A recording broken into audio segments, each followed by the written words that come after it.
حضور صلی اللہ علیہ وسلم کے پاس ایک مہمان آ گئے رات کے وقت میں. جب وہ آئے تو حضور نے پوچھا کھانا کھانا ہے؟ تم نے کہا کھانا ہے. جھوٹ اور بھوک کو جمع کرنا منع ہے. کہا جی کھانا ہے. تو حضور صلی اللہ علیہ وسلم نے فرمایا ازواج مطہرات کے گھروں میں پتہ کرو کچھ ہے. حضرت ام سلمہ کے گھر میں پتہ کیا تو کہا یا رسول اللہ 4 دن سے روٹی نہیں پکی. حضرت زینب سے پوچھا تو کہا حضور کئی دن سے چولہا ہی نہیں جلایا. حضرت عائشہ صدیقہ، حضرت میمونہ، حضرت سودا، تمام گھروں سے بظاہر یہ 2 جہاں کے شاہ ہیں، پر پاس کچھ رکھتے نہیں. 2 جہاں کی نعمتیں ہیں ان کے خالی ہاتھ میں. ہر چیز ہے پر فقر اختیاری ہے. کوئی شے نہ ملی تو نبی پاک صلی اللہ علیہ وسلم نے مسجد میں اعلان کیا، فرمایا کون ہے جو میرے مہمان کو روٹی کھلائے؟ ان لفظوں کا حسن کوئی حسن والا ہی سمجھ سکتا ہے. فرمایا کون ہے جو میرے مہمان کو کھانا کھلائے؟ تو ایک صحابی لے گئے اور اٹھے وہ صحابی جو صحابہ میں غریب تھے، ایک انصاری جو غریب آدمی تھے. بہت زیادہ امیر آدمی اللہ کی راہ میں خرچ نہیں کر پاتا، اس کے لیے مشکل ہو جاتا ہے. اس کے لیے بہت امیر آدمی جو ہوتا ہے نا، وہ جتنا زیادہ امیر ہوتا ہے نا اتنی دیوار اس کے گرد کھڑی ہو جاتی ہے پیسوں کی، مشکل ہو جاتا ہے اس کے لیے. غریب آدمی کھڑے ہوئے. اگرچہ میرے محبوب کے غلاموں میں جو بڑے امیر تھے وہ بھی خرچ کرنے میں بڑے آگے تھے. حضرت عثمان غنی رضی اللہ تعالیٰ عنہ، حضرت عبد الرحمن ابن عوف، حضرت ابو بکر صدیق رضی اللہ. لیکن یہ غریب آدمی کا حضور میں لے جاؤں گا، میں لے کے جاؤں گا. اور یہ بخاری مسلم ہے. حضور نے فرمایا لے جاؤ. وہ اب صحابی گھر لے گئے اور بیوی سے مشورہ کیا. بات پہ غور کرنا، ہر چیز کی بھوک دیکھی جا سکتی ہے، بچوں کی نہیں دیکھی جا سکتی. وہ انصاری حضور کے مہمان کو گھر لے گئے، جا کے بیوی سے مشورہ کیا. کہا بھلی مانس گھر میں کچھ ہے؟ تو اس نے کہا تھوڑا سا بچوں کے لیے کھانا رکھا ہے. بچوں کے لیے. بچے تو بزدل کر دیتے ہیں، بچے تو آدمی کو بزدل کر دیتے ہیں، بچے تو مار دیتے ہیں، کلیجہ پھٹ جاتا ہے بچہ بھوکا ہو تو، نیند ہی نہیں آتی. اب صحابی اپنی بیوی سے کیا کہتے ہیں؟ کہتے ہیں بچوں کو بہلا کے سلا دے. اور رسول اللہ کے لیے نہیں، رسول اللہ کے مہمان کے لیے. بھئی نبی پاک کے لیے نہیں، حضور کے. تجھ سے در در سے سگ اور سگ سے ہے مجھ کو نسبت. میری گردن میں بھی ہے دور کا پٹکا تیرا، تجھ سے در در سے سگ سگ سے ہے مجھ کو نسبت. لمبی بات ہے. کہ بچوں کو سلا دو. بی بی نے بچوں کو سلا دیا تو میاں بیوی کا مشورہ ہوا کہ مہمان کے ساتھ بیٹھ کے روٹی کھانا بھی سنت ہے. تو اب مہمان کے ساتھ بیٹھ کے کھانا بھی ہے تو کھانا ہے 1-2 آدمی کا. اب خاوند اپنی بیوی کو تیار کرتا ہے کہ میں بھی کھانے پہ بیٹھ جاؤں گا، تو بھی بیٹھ جانا. اور جب مہمان کھانے میں ہاتھ ڈال لے تو اٹھنا، کہنا او ہو دیا تو صحیح کیا ہی نہیں، ابھی بجھ جائے گا. اور جا کے دیا بجھا دینا. ہم ہاتھ ہلاتے رہیں گے، مہمان روٹی کھاتا رہے گا. اور یار اس درد کو، اس کیف کو سمجھو. گھر میں بچے بھی بھوکے، بچوں کی ماں بھی بھوکی، بچوں کا باپ بھی بھوکا. دسترخوان پہ روٹی لگ گئی، روٹیاں چن ڈالی. بی بی اٹھی کہنے لگی او ہو چراغ تو صحیح کیا ہی نہیں، یہ تو بجھ جائے گا. حوصلے مند بی بی جس نے بچے بھوکے سلا دیے. وہ بھوکے سوئے ہوئے بچوں کی بھوکی اماں اٹھی اور اپنے خاوند کی تابع داری میں اٹھی. میں گڈی تے ہتھ ڈور سجن دے، وہ جنج رکھے اونج رہنا ہے. اٹھی اور اس نے نہ دیا ٹھیک کرنے کے بہانے بجھا دیا. مہمان روٹی کھاتا رہا اور رسول اللہ کے نوکر قربانی دیتے رہے. وہ روٹی کھا کے سیر ہو کے بستر بچھایا تو سو گیا. یہ میاں بیوی ساری رات بچوں کی طرف دیکھتے رہے اور غور کرتے رہے اور راضی رہے کہ ہم نے حضور کا فریضہ نبھایا ہے. قربان جاؤں محبوب پہ، بے خبر ہو جو غلاموں سے وہ آقا کیا ہے.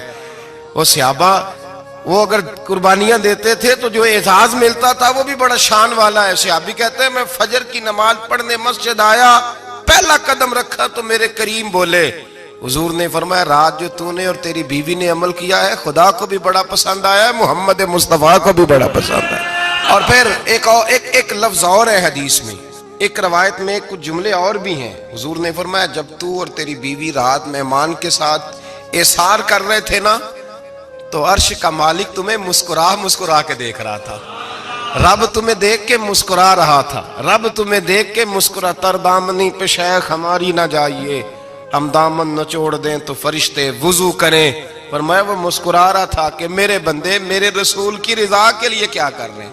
اور صاحب دیکھو، نبی پاک کے لیے نہیں، خاندان کے لیے نہیں، خاندان نبوت کے لیے نہیں، حضور کے نہ سمجھیں یار، اس پہلو کو سمجھیں، نبی پاک کے بریلی کے امام بول پڑے، فرمانے لگے تجھ سے در، در سے سگ، سگ سے ہے مجھ کو نسبت، تجھ سے در، در سے سگ کتے کو کہتے ہیں فارسی میں۔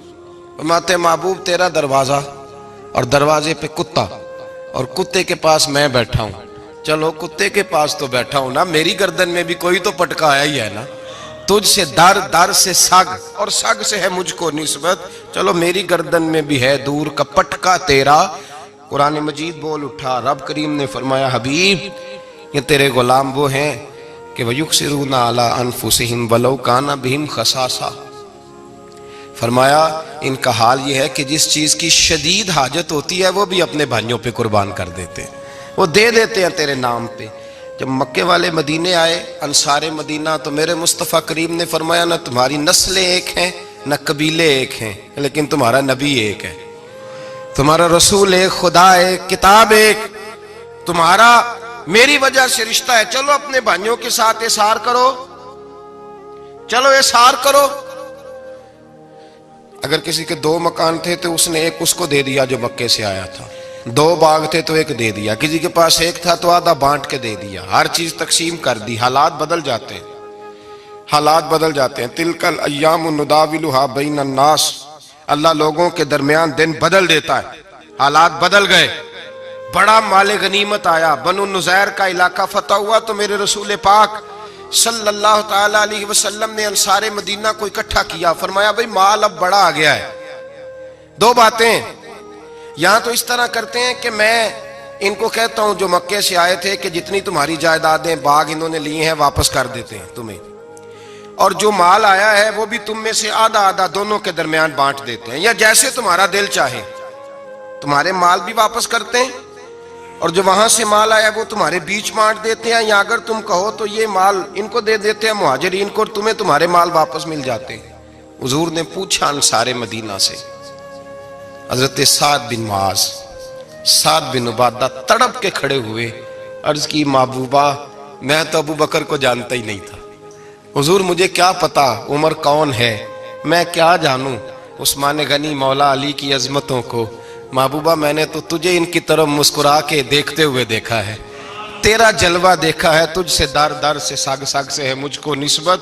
یا رسول اللہ صلی اللہ علیہ وسلم ہم سے مشورہ نہ کریں، آپ اس طرح کریں جو جائیدادیں ہم نے انہیں دی ہیں وہ بھی ان کے پاس رہنے دیں، اور جو مال آیا ہے وہ بھی ان میں تقسیم کر دیں، اس لیے کہ ہمیں تو بس اتنا پتا ہے کہ یہ آپ کے غلام ہیں، آپ کے نوکر ہیں، ہمیں اس سے زیادہ کسی چیز کے کوئی غرض، بس آپ کے غلام ہے، بات ختم ہو گئی۔ حضور خاموش ہو گئے۔ صحابہ کہتے ہیں دیر کے بعد ہم نے کہا فیصلہ ہونا چاہیے، فیصلہ پتہ کیا ہوا؟ حضور نے ہاتھ اٹھائے، کہا اے اللہ میرے مدینے والوں پہ رحم فرما، اے اللہ میرے انصار پہ رحم فرما، اللہ ان کے جذبے قبول فرما۔ بھائی احسار والی زندگی، وہ کیا بات ہوئی کہ میں نے بڑی قربانی دی ہے، اور جب تک تو قربانی نہیں دیتا تو قدر والا نہیں ہوتا۔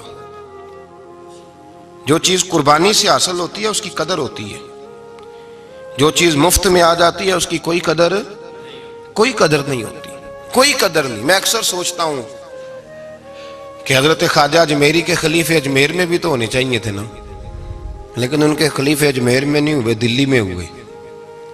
تو میں سوچتا ہوں دلی والوں کے خلیفے دلی میں ہونے چاہیے، لیکن دلی میں نہیں ہوئے، پاک پتن میں ہوئے، تو پاک پتن والوں کے یہاں ہو جاتے۔ اس لیے کہ قربانی جو دیتا ہے نا، جو دور سے چل کے آتا ہے وہ قربانی کرتا ہے، قربانی دیتا ہے، اس کو قدر زیادہ ہوتی ہے۔ ہم نے کسی شے کے لیے کبھی قربانی نہیں دی، نہ دین کے لیے، نہ قرآن کے لیے، نہ مسجد کے لیے، نہ شیخ کے لیے، نہ طریقت کے لیے، قربانی تو ہے ہی نہیں۔ تو جو شے مفت ملتی ہے اس کا نہ مزہ آتا ہے نہ قدر ہوتی ہے۔ جو چیز قربانی کر کے لیتے ہو نا، قربانی کر کے، اس کی قدر ہوتی ہے۔ کسی لیے کہا تھا کسی درویش نے، اس نے کہا تھا قدر نبیدہ ایک کی جانن دنیا دار کمینے، قدر نبی دا جانل واگے سو گئے وچ مدینے. ان سے پوچھو نا، ان سے پوچھو ان حضرات کو کتنی قدر تھی. قربانی اپنی زندگی میں دینا سیکھیں. ایک ہوتی ہے بندے کی ذاتی خواہش، اس کو کچلنا بڑا مشکل ہوتا ہے. قربانی بڑی ضروری چیز کا نام ہے، اور جو قربانی دینا سیکھ جاتا ہے وہ بچ جاتا ہے.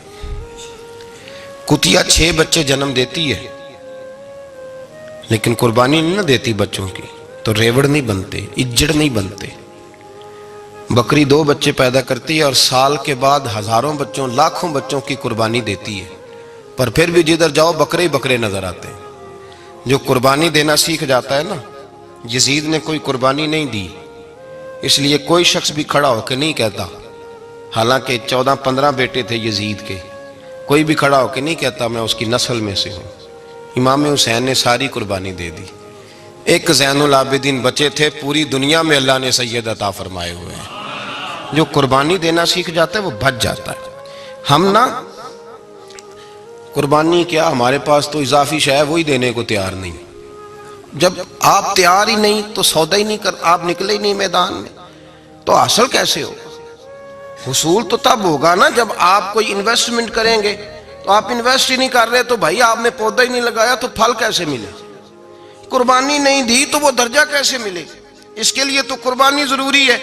اب تمام صحابہ کی زندگی پڑھ لیں، حضرت ابو بکر سے لے کر حضرت بلال تک، یہ سارے قربانی والے ہیں. آپ تمام اولیاء کی صفت پڑھ لیں، غوث اعظم، جیلانی، داتا علی اجویری، خواجہ معین الدین، یہ سب قربانی والے لوگ ہیں. قربانی دیتے رہے تو بچے ہوئے ہیں. ان کے جو ساتھ تھے وہ بھی قربانیوں والے تھے. قربانی حصہ ہے طریقت کا، قربانی ضروری ہے. اور ہمارے صوفیاء تو کہتے ہیں جس شخص نے تصوف میں آ کے قربانی نہیں دی. بزرگوں کے پاس ایک شخص آیا، غالباً خواجہ نظام الدین محبوب الہی کی بات ہے، میرے ذہن میں نام پورا نہیں سما رہا. تو ایک مرید نے آ کے کہا حضور زکوٰۃ کتنی دینی ہے؟ فرمایا 2.5%. تھوڑی دیر کے بعد حضرت نصیر الدین چراغ دہلوی آ گئے، کہا حضور اللہ کے راستے میں کتنے دینے ہیں؟ فرمایا 50%. ایک ساتھی قریب بیٹھا تھا، اس نے کہا پہلے کے لیے 2.5% کا فتویٰ تھا، اس کو کہہ دیا دے دے. چند منٹ گزرے تو حضرت امیر خسرو بھی آ گئے، کہا حضور زکوٰۃ کتنی دینی ہے؟ فرمایا جو ہے سارا ہی لے آ، تیری 100% ہے. تو وہ ساتھی جو قریب بیٹھے تھے اس نے کہا بابا فتوے علیحدہ علیحدہ ہیں. فرمایا فتویٰ ایک ہی ہے، بندے علیحدہ علیحدہ ہے. فتویٰ ایک ہی ہے، مجھے پتہ ہے کون کتنے دے سکتا ہے. وہ جس کو میں نے 2.5% کہا ہے وہ بھی جا کے حساب کتاب کرے گا، اس نے 2.5 بھی پورا نہیں دینا. فرمایا جس امیر خسرو کو میں نے کہا نا سارا لے آ، اس کا دل کرے گا میں اپنا مکان بھی توڑ کے لے آؤں. میں نے فتویٰ ایک ہے، بندہ دیکھ کے بات کی ہے. بھائی قربانی نہیں ہے، اظہار ہی نہیں ہے، جذبہ ہی نہیں ہے، ہمارا مزاج ہی نہیں ہے. لیکن نا یہ اب ایک تو شریعت کی قربانی ہے نا، یہ تو اس پہ بھی لوگ بڑا سوچیں گے، اس پہ بھی لوگ بڑا سوچیں گے. فتوے پوچھتے پھریں گے کہ جی میرے اوپر تو ابھی میں نے تو 15,500 قرضہ دینا ہے، دوں کہ نہ دوں، کون سی دوں؟ فتوے پوچھیں گے. دینے کی دفعہ فتوے پوچھیں گے اور لینے کی دفعہ چھٹی، جو آتا ہے آنے دو. کبھی لینے کی دفعہ بھی فتویٰ پوچھنا صاحب کہ یہ مجھے اتنا مال آ رہا لے لوں کہ نہ لوں. وہ لے لیا، قابو کر لیا. جب دینے کی باری آئی تو فتویٰ احصار کریں. اور احصار صفت ہے مسلمان کی، یہ احصار کرنے لگتا ہے تو بچنے لگ جاتا ہے، اس کا فائدہ ہونے لگ جاتا ہے. قربانی دینے لگ جاتا ہے تو بچ جاتا ہے. کسی نے کہا تھا سن اے مسلمان، یہ نقطہ فیض قرآنی میں ہے، عظمت و اسلام اور مسلم صرف قربانی میں ہے. اگر تو جینا چاہتا ہے تو قربان ہو، اپنے مزاج میں قربانی. اور ایک عیسائی اسکالر تھا امریکہ کا، صرف ایک حدیث پڑھ کے مسلمان ہو گیا، کلمہ ہی پڑھ گیا. حدیث کیا ہے؟ جنگ یرموک ہے. تو 7 صحابہ زخمی ہیں، چور چور زخموں سے لیٹے ہوئے، گرمی بڑی شدید ہے. العطش العطش، پیاس پیاس پیاس پکارے ایک صحابی. ایک آدمی دوڑا دوڑا آیا، پانی کا برتن ہاتھ میں ہے، اس کے منہ کے قریب پانی کیا تو قریب ایک اور زخمی نے کہا میں بھی پیاسا ہوں. زخموں سے چور چور شخص نے، میدان میں پڑے ہوئے آدمی نے کہا یار پہلے اسے پلا دو، وہ زیادہ پیاسا ہے. وہ کہتا ہے میں جب اس کے پاس گیا، اس کو پانی دینے لگا تو ایک آدمی قریب سے اور بولا یار میرے تو زبان پہ زخم ہے، دوڑ کے آؤ، بڑی پیاس ہے۔ کہتا میں نے پانی کا کٹورا اس کے قریب جو کیا تو چوتھا بول پڑا۔ میں اس نے کہا ادھر لے جاؤ یار، میرا گزارا ہو جائے گا، کام چل جائے گا۔ وہ کہتا پانچواں بول پڑا تو چوتھے نے انکار کر دیا، میں نہیں پیوں گا، پہلے اس کے پاس لے جاؤ۔ کہتا حد ہو گئی۔ ساتویں تک میں آیا، اور جب میں ساتویں تک آیا تو پہلے نے پھر چیخ ماری۔ تو فرماتے ہیں وہ ساتواں کہنے لگا نہیں ادھر لے جا یار، اس کو پیاس زیادہ لگی ہوئی ہے۔ کہتے ہیں جب میں اس تک گیا تو وہ جام شہادت نوش کر چکا تھا۔ پلٹ کے دوسرے کے پاس آیا تو وہ بھی فوت ہو گیا۔ تیسرے کے پاس آیا تو وہ بھی رب کریم کی بارگاہ ناز میں حاضر ہو گیا۔ ساتوں شہید ہو گئے۔ تو پانی کا کٹورا میرے ہاتھ میں رہا۔ میں کبھی آسمان دیکھتا، کبھی زمین دیکھتا، کبھی پانی دیکھتا، کبھی میں ان 7 شہیدوں کے چہرے دیکھتا۔ پھر دل میں خیال آیا یہ تو گردنیں کاٹنے والے تھے، یہ تو ایک دوسرے کو قتل کرنے والے تھے، یہ تو خون پینے والے تھے۔ آج یہ سارے اس لیے کر رہے ہیں کہ سارے محمد عربی کے غلام بن گئے، رسول اللہ صلی اللہ علیہ وسلم کے نوکر بن گئے۔ وہ کہتا میں نے حدیث پڑھی تو میں مسلمان ہو گیا۔ میں نے کہا یہ جذبے دنیا دار بندہ پیدا نہیں کر سکتا، یہ جس نے جذبہ پیدا کیا ہے وہ اللہ کا سچا رسول ہے۔ میرے بھائی اظہار کا مزاج پیدا کریں۔ قربانی تو نہیں رہی معاشرے میں، اظہار ہی تو نہیں ہے۔ ہم روایتیں پڑھتے ہیں، سنتے ہیں، لیکن آپ یقین کریں پنکھے کے نیچے مسجد میں ایک دوسرے کو جگہ دینے کو تیار نہیں۔ پھر پنکھا ہے نا چل رہا ہے تو کوشش ہے کہ مجھے عین اس جگہ ملے جہاں پنکھا چل رہا ہے۔ اتنا بھی اظہار کرنے کو لوگ تیار نہیں، اتنا بھی۔ اور درجے بڑے بڑے لینے چاہتے ہیں، بڑے بڑے درجے۔ وہ ہمارے پاس لوگ آتے ہیں، 2-4 لفظ لکھے ہوتے ہیں نا نام کے ساتھ، کوئی علامہ لکھ دیتا ہے، کوئی پیر صاحب لکھ دیتا ہے، تو لوگ بڑی باتیں پوچھ لیتے ہیں۔ کئی دفعہ آ کے پوچھتے ہیں میرا زیارت کرنے کو دل کرتا ہے۔ میں کہتا ہوں یار تو نے آخری سیڑھی پہ پیر رکھ دیا ہے، بالکل آخری پہ۔ دل تو تیرا جس چیز کو کرے گا تو وہ کرنے لگ جائے گا۔ پہلے شروع تو حضرت جنید بغدادی رحمت اللہ تعالی علیہ، وہ دریا کنارے کھڑے تھے تو آپ دریا کے اندر پیر رکھا آگے جانے کے لیے۔ یہ اعلیٰ حضرت نے لکھا ہے واقعہ ملفوظات شریف میں۔ دریا پار کرنے کے لیے پیر رکھا تو ایک شخص کہنے لگا حضور مجھے بھی ساتھ لے لیں۔ آپ نے فرمایا میں دریا پار کروں گا تو اس طرح کرنا، میرا کرتا پکڑ لے اور یا جنید یا جنید کہنا شروع کر دے۔ یا جنید یا جنید، اس پہ فتویٰ بھی لگ جاتا ہے، پر کیا کرے، اب مسئلہ تو صحیح ہے نا۔ تو پیر میرا پیچھے سے کرتا پکڑ لے اور یا جنید کہہ، وہ کہتا ہے پیر رکھا نا حضرت نے پانی میں تو میں بھی پیچھے۔ تو حضرت جنید بغدادی کیا کہتے ہیں یا رحمان یا اللہ، یا رحمان یا اللہ، وہ خود یہ پڑھ رہے ہیں اور مجھے لگایا یا جنید پہ۔ کہتے ہیں دریا میں وہ بھی چلنے لگے تو میں بھی، یوں لگا جیسے پکے فرش پہ چل رہے ہیں۔ کہتے ہیں تھوڑا سا گزرا تو میں نے کہا بابا خود یا رحمان یا اللہ کہہ رہا ہے اور مجھے یا جنید پہ لگایا ہوا ہے، تو چلو میں بھی یا رحمان یا اللہ پڑھتا ہوں۔ کہتے ہیں میں نے یا رحمان یا اللہ کہا تو میں ڈوبنے لگ گیا، دریا میں ڈوبنے لگا۔ تو حضرت فرمانے لگے تجھے کہا نا یا جنید کہہ، کہتے پھر یا جنید کا تو پھر اوپر آ گیا۔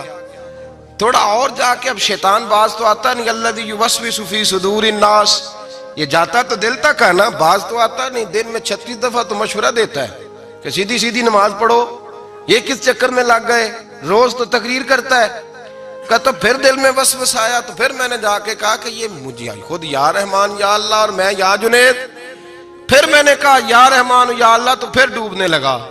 کہتے ہیں بابے نے پکڑ کے نکالا، کہا چپ کر کے یا جنید کہہ اگر پار جانا ہے تو، یا جنید کہہ۔ کہتے کنارہ آ گیا تو میرے دل میں خود ہی تھی، وسوسہ تھا کہ بابا تو یا رحمان یا اللہ کہے تو ترے، میں کہوں تو ڈوبے۔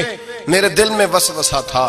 اللہ والے ادھار تو رکھتے ہی نہیں نا، جو بات دل میں آتی ہے وہ بیان پہلے کر دیتے ہیں، ادھار تو ہے ہی نہیں ان کے ہاں۔ وہ تو کہتے ہیں تجھے بولنے کی گنجائش ہی نہیں دیں گے، تیرے سوال دل میں ہوگا جواب ہماری زبان پہ ہوگا۔ یہ تو چکر ہی نہیں نا، بالکل کوئی کھاتا ہی نہیں۔ رب کریم کا بندہ تو بات ہی وہ کرتا ہے جو کو دل میں لے کے آتا ہے۔ فرماتے ہیں جیسے ہی میرے دل میں یہ وسوسہ تھا، حضرت جنید بغدادی رحمت اللہ تعالی علیہ باہر نکل گئے تو پلٹ کے میری طرف دیکھا اور مسکرا کے فرمانے لگے بیٹا جنید تک تو پہنچ لے، اللہ تو ابھی بڑی دور ہے، ابھی جنید تک تو پہنچ جا، ابھی تو جنید تک نہیں پہنچا، ابھی تو میرے تک تو پہنچ جا، اللہ تو ابھی بڑی دور ہے، تو ڈائریکٹ ہی وہاں تک جانے لگا ہے۔ شروع تو ہو ابھی، تو یہاں لوگ سیدھا ہی آ کے کہتے ہیں زیارت کرنی ہے۔ مجھے ایک صاحب کہنے لگے جی میں نے ایک پیر صاحب کے بارے میں سنا ہے ان کی بیعت ہوتے ہی بندے کو نبی پاک کا دیدار ہو جاتا ہے۔ میں نے کہا ٹھہر جا ذرا، اس کو بھی کہہ بریک پہ پیر رکھے، بیعت کرتے ہی دیدار ہو جاتا ہے؟ یہ کوئی لوٹ سیل ہے؟